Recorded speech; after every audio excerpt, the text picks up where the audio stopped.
So the gameplay you're watching is Wolfenstein: The New Order. What makes this gameplay interesting is it is actually me practicing for my Iron Man journey. If just in case you don't know what Iron Man is, it's a game mode in the extra game mode category for this game, and it's basically the hardest difficulty of the game, which is what I'm playing on. But the biggest difference is you have to beat the game perfectly, so you cannot die once, otherwise it's game over. I thought it would be fun to attempt it, just to test my Wolfenstein skill, and I will be recording my experiences with it.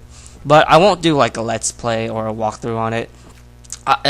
It also really increases the replay value for me to attempt this type of stuff, and I'm not going to take the easy way too. I'm really going to go guns blazing in most of the parts, since stealth really does make the game easier than playing loud and proud with your guns. But I will use stealth for armor and health management at times, and the forced stealth sections too. So about the way how I'm going to record this video, I'm not going to talk about it soon. You will eventually see how it goes, and I think you're going to like it. I'm going to try my best to keep the video interesting to watch, since stealth can be fairly snoozy to watch in my honest opinion. But yeah, this game was okay in terms of practice. I am going to do a couple of adjustments in what you're seeing, since I really did not expect this level to be so random at times. So I've been trying to practice it and try to see if I could find some good strategies and such, but I am definitely getting closer. If you do notice low textures or weird sound syncing, yeah, it was the first time I had this glitch while recording, so I really don't know why, to be honest. Enough of the gameplay, but if you're reading the title, you know this is a Doom related video, but it is also related to Wolfenstein. So I just thought it would be cool to show you guys the things that the new Doom game should adapt from Wolfenstein: The New Order, and also fix the mistakes that it has, since it is a great game, but with mistakes that it currently has, I cannot call it an excellent game or masterpiece. I also feel like the new Doom might follow a decent amount of footsteps of this game. With that said, let's start off the video, shall we? Right off the bat, story was definitely a surprise for this type of game. Wolfenstein was never known for story-driven experience, but it was really cool to see this Wolfenstein game try to take this approach in crafting a storyline that you would end up carrying. It seems like nowadays, if you want your single-player experience to be relevant in today's age, you gotta have a story. I was checking the comments for Did You Know Gaming for Doom, and a lot of people were really upset by John Carmack's philosophy on story in video games. And that pretty much tells me that a lot of gamers nowadays seem to want a story in their single-player games. I'm aware that id hired an actual author to write the story, but I hope it follows the footsteps of TNO. I loved how TNO has this simple but effective method of story progression. A lot of the levels really have key components for the story to progress. Like this level, at the beginning of the cutscenes, it talks about how you're going to need a nuke for countering against the Nazis, and that is definitely a piece that's really important, because that nuke would end up being used for the ending of the game. With that said, if Doom wants that huge success it needs a good storyline like TNO. Obviously, it doesn't have to have the same message or theme to it, but it just seems to be very key to have a good story to get yourself in the crowd.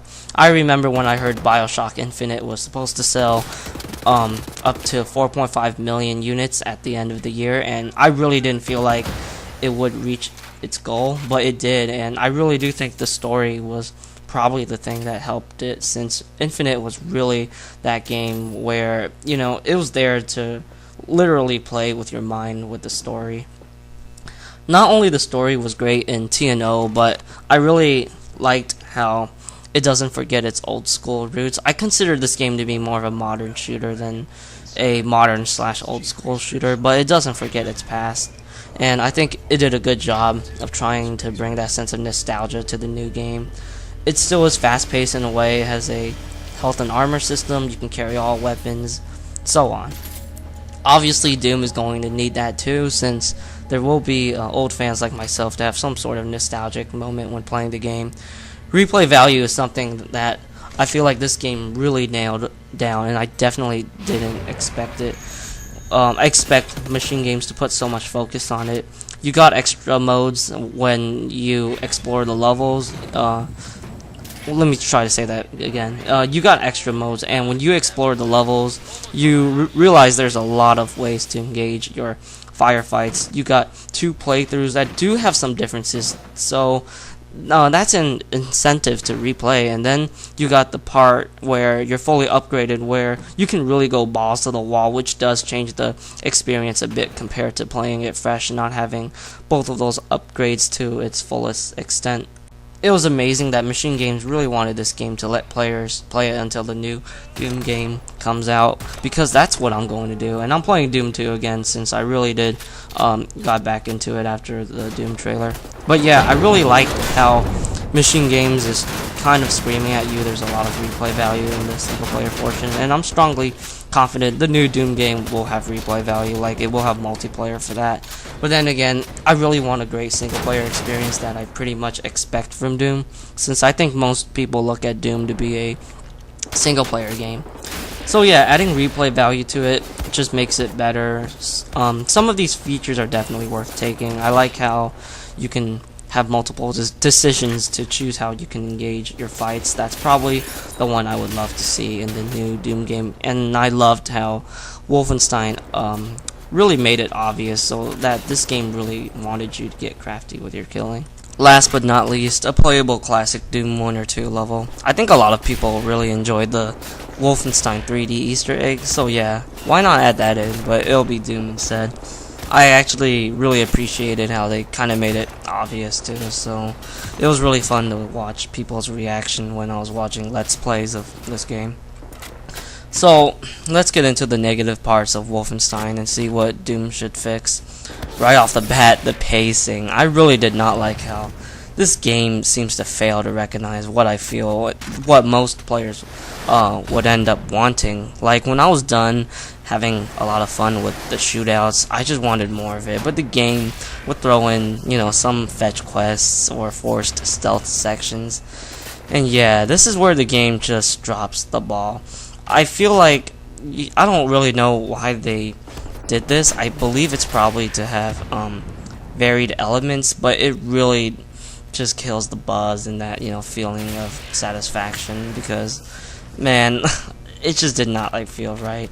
I also didn't like how some of the levels just felt awkward. Like in the prison level was fairly heavily scripted, and then there was the gameplay aspect to it, but it just doesn't really balance it that well. And if this game didn't have so much of that issues, it would have really been better to play it and enjoy it. I feel like the fact that TNO tries to be ambitious does hurt the quality to it. I can see that this game was trying to appeal to people who are like me, who enjoys playing id shooters, than to people who enjoyed the original Darkness or Chronicles of Riddick, and then it was trying to appeal to people who never played a Wolfenstein game in their life, and I just didn't like it. I think you should keep things simple, and if you're trying to really go for various crowds, I just feel like there's gonna be part of that. There's just going to be, part of an audience that's not going to like this or like that. Doom should just appeal to 2 audiences, the fans and the people who never touched a Doom game in their life. That's really it, and I don't think it needs to go any further than that. So I also didn't really feel like the weapons were satisfying enough. I liked them and I enjoyed using the guns, but it does sound disappointingly weak compared to Rage. Like, Rage's feedback to the guns were great, and I hope it can make it as good or even better than Rage, because man, it's really going to make the shooting more visceral, of course. I also don't want to see the quote-unquote unnecessarily scripted events, since this game did have some of them, like the very beginning of the game where Fergus tries to save your life after getting hit by the plane, and pretty much everything after that was just pointless and no needed to be there. What about that moment where BJ tries to rip his concentration camp tattoo? That part was fairly pointless too, so that was definitely a flaw I wanted to point out. The final thing I want from the new Doom game is to be better than this game. I do believe Doom is still trying to be like Skyrim, where people will want to recognize the game very well, and it's something that has a lot of quality to it. There's a lot of things that go into the process of making a quality game, but it just needs to play better, be more fun, and just feel more memorable than Wolfenstein The New Order, since this game did have some unfortunate flaws, which I really feel like it doesn't deserve it or need it, but that's just how I feel at the end of the day. With that said, that's pretty much it for the video, and I hope you guys enjoyed it.